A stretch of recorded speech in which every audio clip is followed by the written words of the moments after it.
देवी सुक्तम्। ओमहं रुद्रेभिर्वसुधिश्चराम्यहमादित्यैरुत विश्वदेवैः। अहं यत्रा वरुणो भाविभर्म्यहमिन्द्राग्नी अहमश्विनो भा। अहं सोमाहनसं बिभर्म्यहं त्वष्टारमुतपूषणङ्गभगम्। अहं दधामि द्रविणं हविष्मते सुप्रावे एत्यजमानाय सुन्वते। अहं राष्ट्रे सङ्गमनी वसूनां चीकतुषी प्रथता यज्ञियानां। तामा देवा व्यदधुः पुरुत्रा भूयिस्थात्रां भूयावेशयनतीं। मयात्सोपन्नमत्तियो विपश्यति यः प्राणिति यैः शृणोत्युक्तम्। अमन्तवो मान्त उपक्षियन्ति शुद्धिश्रुतश्रद्धिवन्ते वदामि। अहमेव स्वयमिदं वदामि जुष्टं देवेभिरुतमानुष्येभिः। यं कामयेतं तमुग्रं कृणोमि तं ब्रह्माणं तं ऋषिं तं सुमेधामहं रुद्राय धनुरातनोमि ब्रह्मद्विषे शर्वहन्तवाउ। अहं जनाय समदं कृणोम्यहं द्यावा पृथिवी आविवेश। अहं सुरे पितरमस्य मूर्धं मम योनिरप्स्वतन्तः समुद्रे। ततो वितिष्ठ भुवनानुविश्वोतामुद्यां वर्ष्मणोपस्पृशामि। अहमेव वातीव प्रवाम्यारभमाना भुवनानि विश्वा। परो दिवा पर एना पृथिव्ये तावती महिना सम्बभूव। ओमहं रुद्रेभिर्वसुधिश्चराम्यहमादित्यैरुत विश्वदेवैः। अहं यत्रा वरुणो भाविभर्म्यहमिन्द्राग्नी अहमश्विनो भा। अहं सोमाहनसं बिभर्म्यहं त्वष्टारमुतपूषणङ्गभगम्। अहं दधामि द्रविणं हविष्मते सुप्रावे एत्यजमानाय सुन्वते। अहं राष्ट्रे सङ्गमनी वसूनां चीकतुषी प्रथता यज्ञियानां। तामा देवा व्यदधुः पुरुत्रा भूयिस्थात्रां भूयावेशयनतीं। मयात्सोपन्नमत्तियो विपश्यति यः प्राणिति यैः शृणोत्युक्तम्। अमन्तवो मान्त उपक्षियन्ति शुद्धिश्रुतश्रद्धिवन्ते वदामि।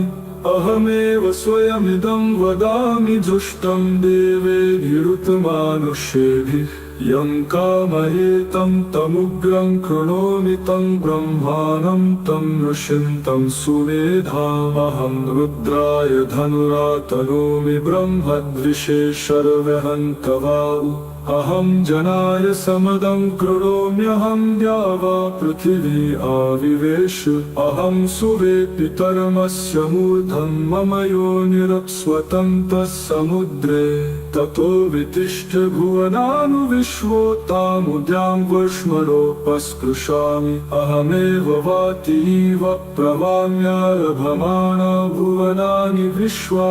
परो दिवा पर एना पृथिव्ये तावती महिना सम्बभूव। ओमहं रुद्रेभिर्वसुधिश्चराम्यहमादित्यैरुत विश्वदेवैः। अहं यत्रा वरुणो भाविभर्म्यहमिन्द्राग्नी अहमश्विनो भा। अहं सोमाहनसं बिभर्म्यहं त्वष्टारमुतपूषणङ्गभगम्।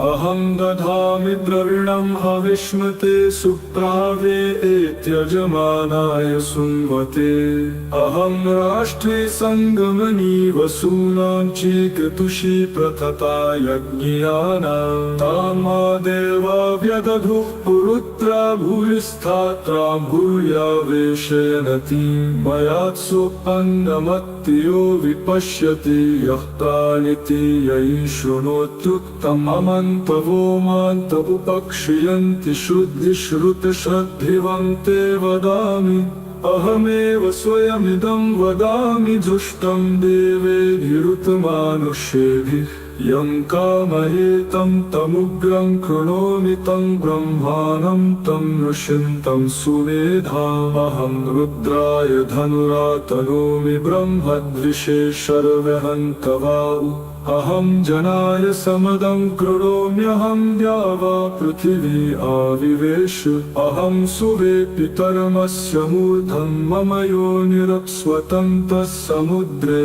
ततो वितिष्ठ भुवनानुविश्वोतामुद्यां वर्ष्मणोपस्पृशामि अहमेव वातीव प्रवाम्यारभमाना भुवनानि विश्वा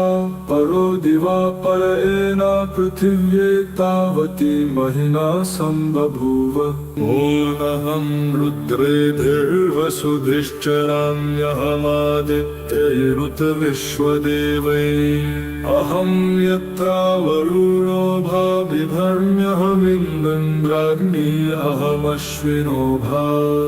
अहं सोमाहनसं बिभर्म्यहं त्वष्टारमुतपूषणङ्गभगम् अहं दधामि द्रविणं हविष्मते सुप्रावे एत्यजमानाय सुन्वते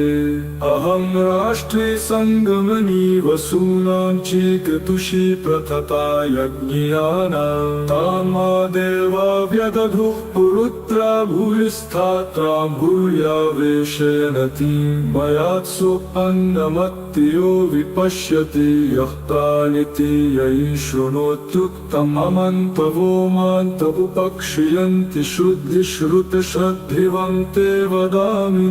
अहमेव स्वयमिदं वदामि जुष्टं देवेभिरुतमानुष्येभिः यं कामये तं तमुग्रं कृणोमि तं ब्रह्माणं तं ऋषिन्तं सुमेधामहं रुद्राय धनुरातनोमि ब्रह्मद्विषे शर्वहन्तवाउ अहं जनाय समदं कृणोम्यहं द्यावा पृथिवी आविवेश अहं सुवे पितरमस्य मूर्धं मम योनिरस्वतन्तः समुद्रे ततो वितिष्ठ भुवनानुविश्वोतामुद्यां वर्ष्मणोपस्पृशामि अहमेव वातीव प्रवाम्यारभमाना भुवनानि विश्वा परो दिवा परएन पृथिव्ये तावती महिना सम्बभूव ओमहं रुद्रेभिर्वसुधिश्चराम्यहमादित्यैरुतविश्वदेवैः अहं यत्रा वरुणो भा बिभर्म्यहमिन्द्राग्नी अहमश्विनो भा अहं सोमाहनसं बिभर्म्यहं त्वष्टारमुतपूषणङ्गभगम् अहं दधामि द्रविणं हविष्मते सुप्रावे एत्यजमानाय सुन्वते अहं राष्ट्रे सङ्गमनी वसूनां चीकतुषी प्रथता यज्ञियानां तामा देवा व्यदधुः पुरुत्रा भूयिष्ठात्रां भूयावेशयनतीं मयात्सु अन्नमत्तियो विपश्यति यः प्राणिति यै शृणोत्युक्तम् अमन्तवो मान्त उपक्षियन्ति शुद्धिश्रुतश्रद्धिवन्ते वदामि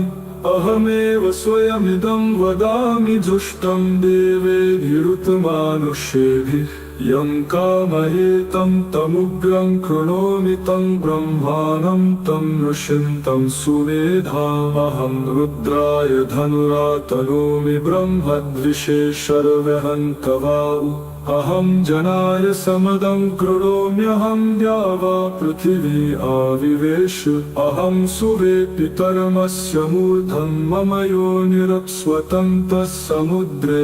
ततो वितिष्ठ भुवनानुविश्वोतामुद्यां वर्ष्मणोपस्पृशामि अहमेव वातीव प्रवाम्यारभमाना भुवनानि विश्वा परो दिवा परएन पृथिव्ये तावती महिना सम्बभूव ओमहं रुद्रेभिर्वसुधिश्चराम्यहमादित्यैरुतविश्वदेवैः अहं यत्रा वरुणो भा बिभर्म्यहमिन्द्राग्नी अहमश्विनो भा अहं सोमाहनसं बिभर्म्यहं त्वष्टारमुतपूषणङ्गभगम्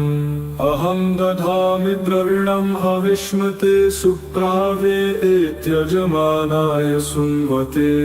अहं राष्ट्रे सङ्गमनी वसूनां चीकतुषी प्रथता यज्ञियानां तामा देवा व्यदधुः पुरुत्रा भूयिष्ठात्रा भूयावेशयनति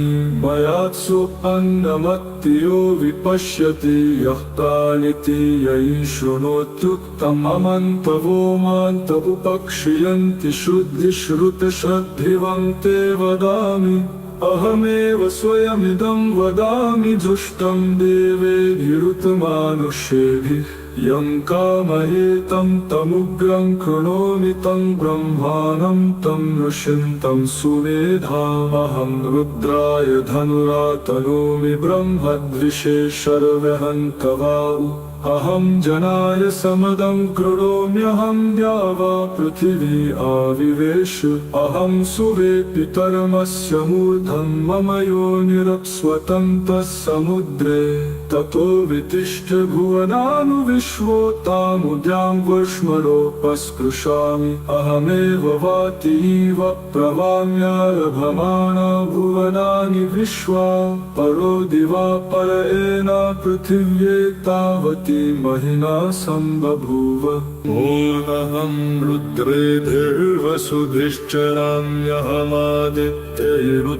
रुद्रेर्वसुधिश्चराम्यहमादित्यैरुतविश्वदेवैः अहं यत्रावरुणो भा बिभर्म्यहमिन्द्राग्नी अहमश्विनो भा अहं सोमाहनसं बिभर्म्यहं त्वष्टारमुतपूषणङ्गभगम् अहं दधामि द्रविणं हविष्मते सुप्रावे एत्यजमानाय सुन्वते अहं राष्ट्रे सङ्गमनी वसूनां चीकतुषी प्रथता यज्ञियानां तामा देवा व्यदधुः पुरुत्रा भूयिष्ठात्रा भूयावेशयनति मयात्सु अन्नमत्तियो विपश्यति यः प्राणिति ययि शृणोत्युक्तम् अमन्तवो मान्त उपक्षयन्ति शुद्धिश्रुतश्रद्धिवन्ते वदामि अहमेव स्वयमिदं वदामि जुष्टं देवेभिरुतमानुष्येभिः यं कामयेतं तमुग्रं कृणोमि तं ब्रह्माणं तं ऋषिं तं सुमेधामहं रुद्राय धनुरातनोमि ब्रह्मद्विषे शर्वहन्तवाउ अहं जनाय समदं कृणोम्यहं द्यावा पृथिवी आविवेश अहं सुरे पितरमस्य मूर्धं मम योनिरप्स्वतन्तः समुद्रे ततो वितिष्ठ भुवनानुविश्वोतामुद्यां वर्ष्मणोपस्पृशामि अहमेव वातीव प्रवाम्यारभमाना भुवनानि विश्वा परो दिवा पर एना पृथिव्ये तावती महिना सम्बभूव ओमहं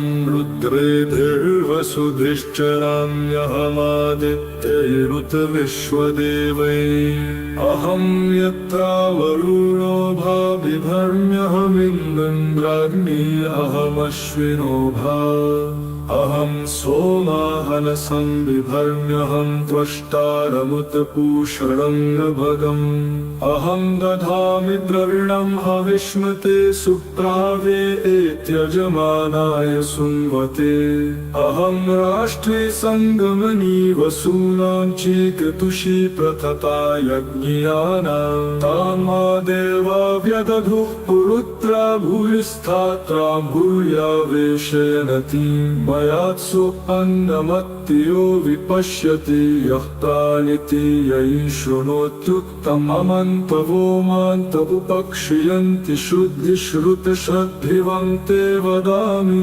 अहमेव स्वयमिदं वदामि जुष्टं देवेभिरुतमानुष्येभिः यं कामये तं तमुग्रं कृणोमि तं ब्रह्माणं तं ऋषिं तं सुमेधा अहं रुद्राय धनुरातनोमि ब्रह्मद्विषे शर्वहन्तवाउ अहं जनाय समदं कृणोम्यहं द्यावा पृथिवी आविवेश अहं सुरे पितरमस्य मूर्धं मम योनिरप्स्वतन्तः समुद्रे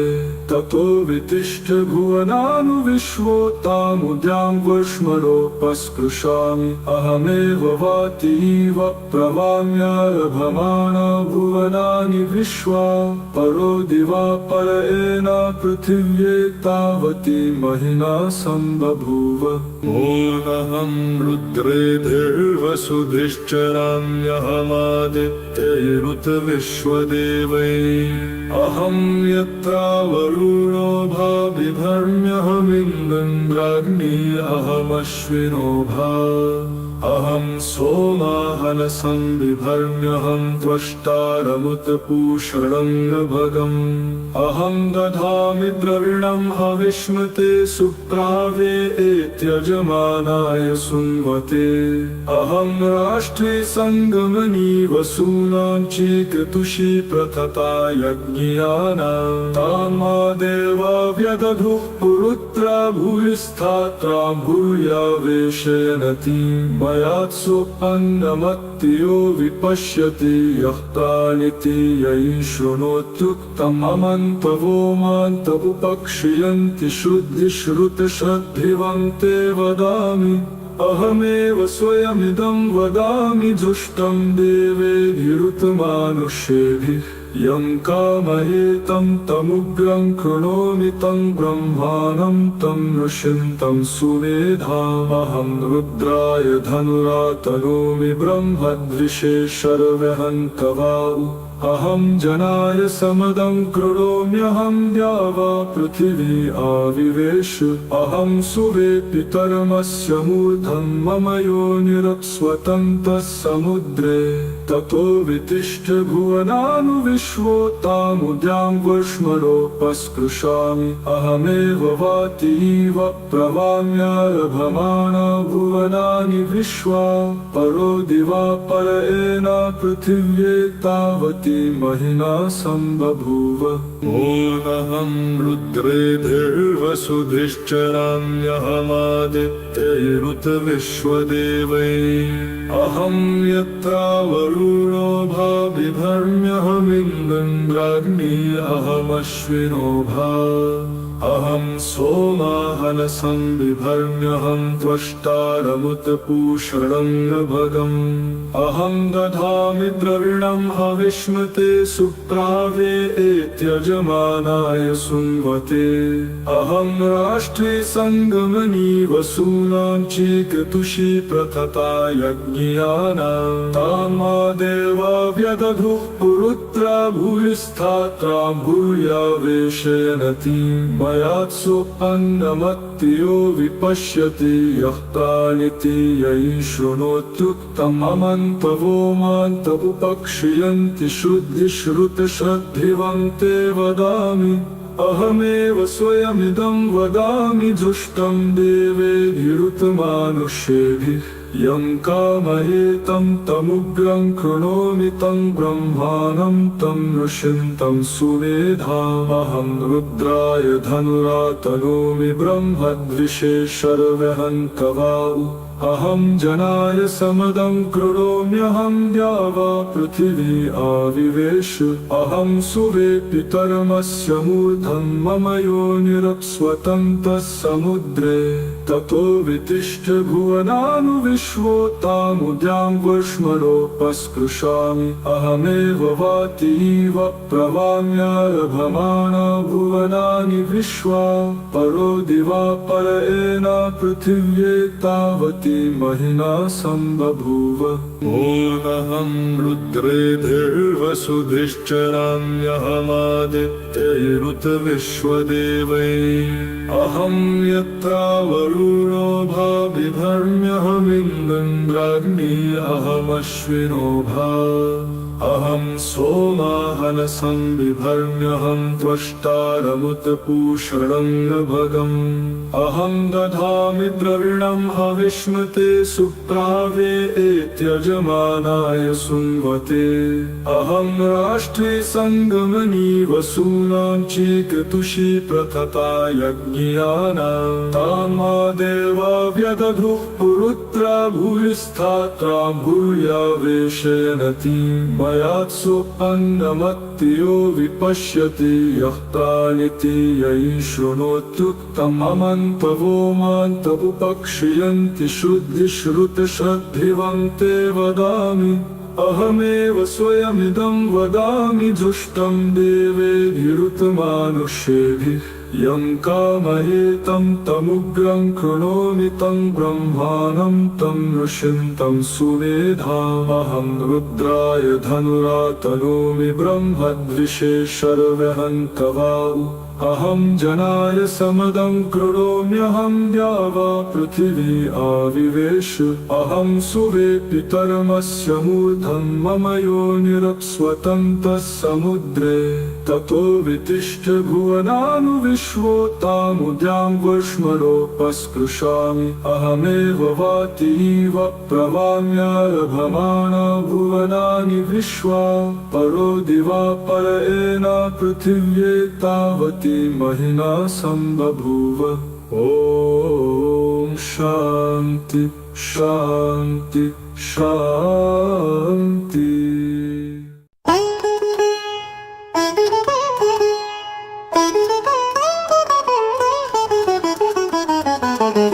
देवी स्तोत्रम् नमस्ते श्री शिवाय कुलाराध्या कुलेश्वरी संरक्षणी माता कौलिक ज्ञान प्रकाशिनी वंदे श्री कुल पूजा कुलांबा कुलरक्षिणी वेद माता जगन्माता लोक माता हितैषिणी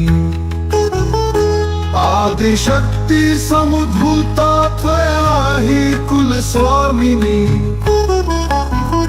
विश्ववन्द्या महाघोरां त्राहि मां शरणागत त्रैलोक्यहृदयं शोभे देवी त्वं परमेश्वरी भक्तानुग्रहकारिणि कुलदेवी नमोस्तुते महादेव प्रियंकरी बालाना हितकारिणी कुलवृद्धि करि माता त्राहि मां शरणागतम् चिदग्निमण्डल सम्भुता राजवैभवकारिणी प्रकटितां सुरेशानी वन्दे त्वां कुलगौरवाम्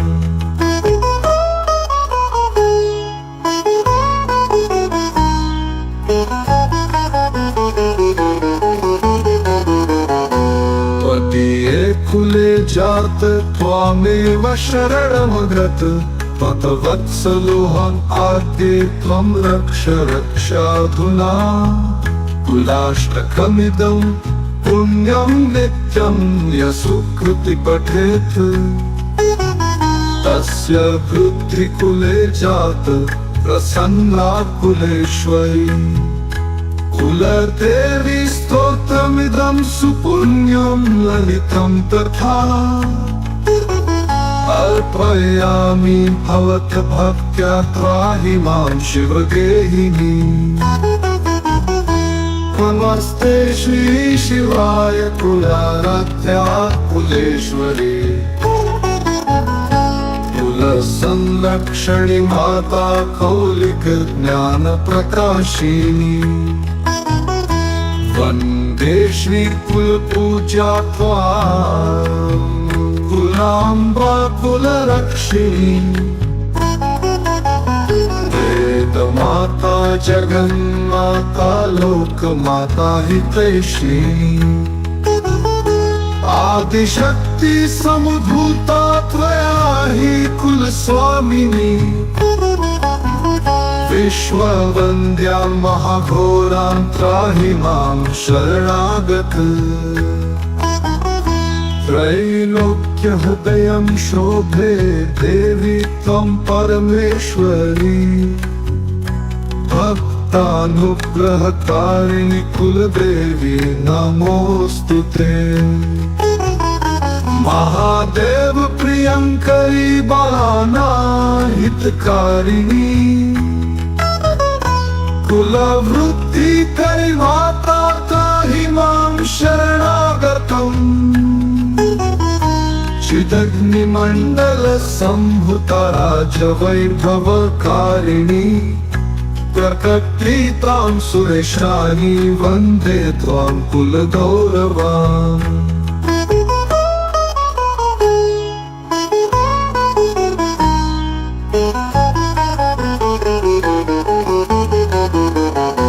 त्वदीये कुले जात त्वामेव शरणमगत त्वत्वत्सलोऽहम् आद्ये त्वं रक्ष रक्षाधुना कुलाष्टकमिदं पुण्यं नित्यं यशुकृति पठेत् तस्य वृद्धिकुले जात प्रसन्ना कुलेश्वरी कुलदेवी स्तोत्रमिदं सुपुण्यं ललितं तथा अर्पयामि भवत भक्त्या त्राहि मां शिवगेहिनी नमस्ते श्री शिवाय कुलाराध्या कुलेश्वरी कुलसंरक्षणि माता कौलिक ज्ञान प्रकाशिनी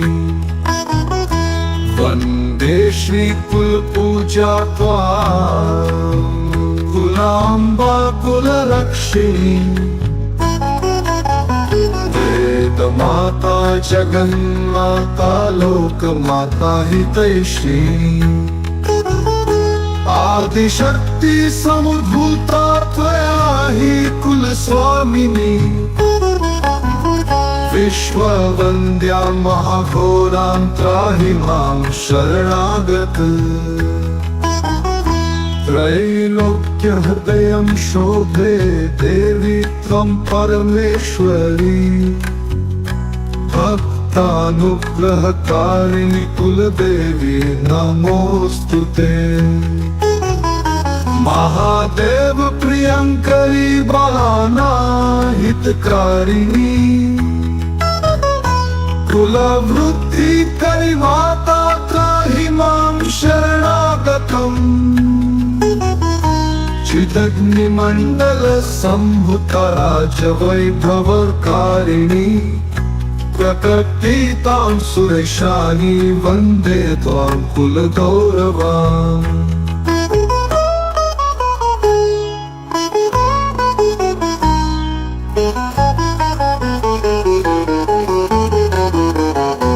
त्वदीये कुले जात त्वामेव शरणमगत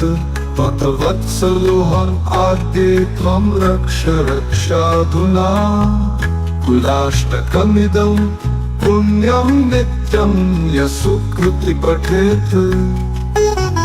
तस्य वृद्धिकुले जात प्रसन्ना कुलेश्वरी कुलदेवी स्तोत्रमिदं सुपुण्यं ललितं तथा अर्पयामि भवत भक्त्या त्राहि मां शिवगेहिनी नमस्ते श्री शिवाय कुलाराध्या कुलेश्वरी कुलसंरक्षणि माता कौलिक ज्ञान प्रकाशिनी वन्दे श्री कुलपूजा त्वां कुलाम्बा कुलरक्षिणी माता जगन्माता लोकमाता हितैषिणी आदिशक्ति समुद्भूता त्वया हि कुलस्वामिनी विश्ववन्द्या महाघोरां त्राहि मां शरणागत त्रैलोक्यहृदयं शोभे देवी त्वं परमेश्वरी भक्तानुग्रहकारिणि कुलदेवी नमोस्तुते महादेव प्रियंकरी बालाना हितकारिणी कुलवृद्धि करि माता त्राहि मां शरणागतम् चिदग्निमण्डल संहुता राजवैभवकारिणी प्रकटितां सुरेशानि वन्दे त्वां कुलगौरवाम्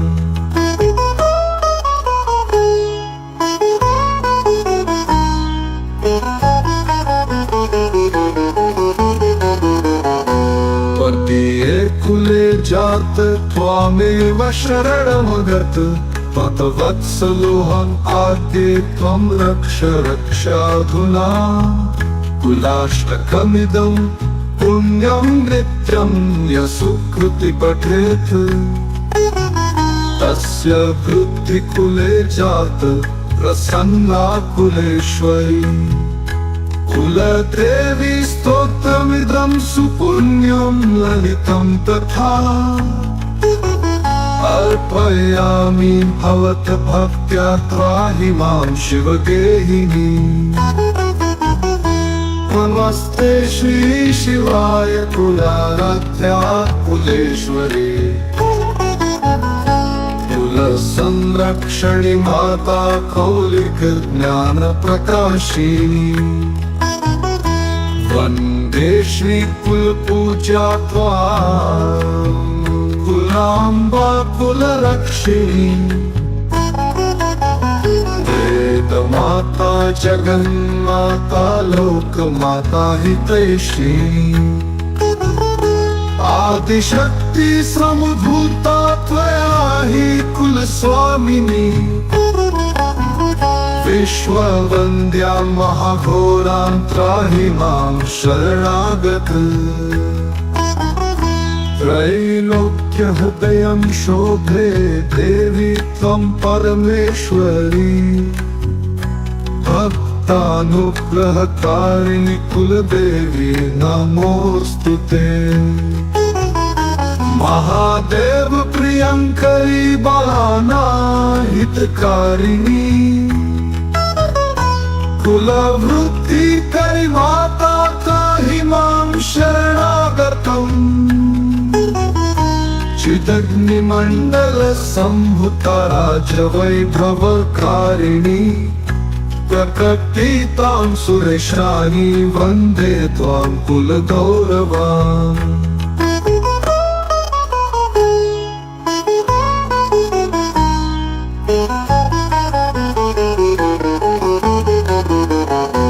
पतिये कुले जात त्वामेव शरणमगत पतवत्सलोऽहम् आद्ये त्वं रक्ष रक्षाधुना कुलाष्टकमिदं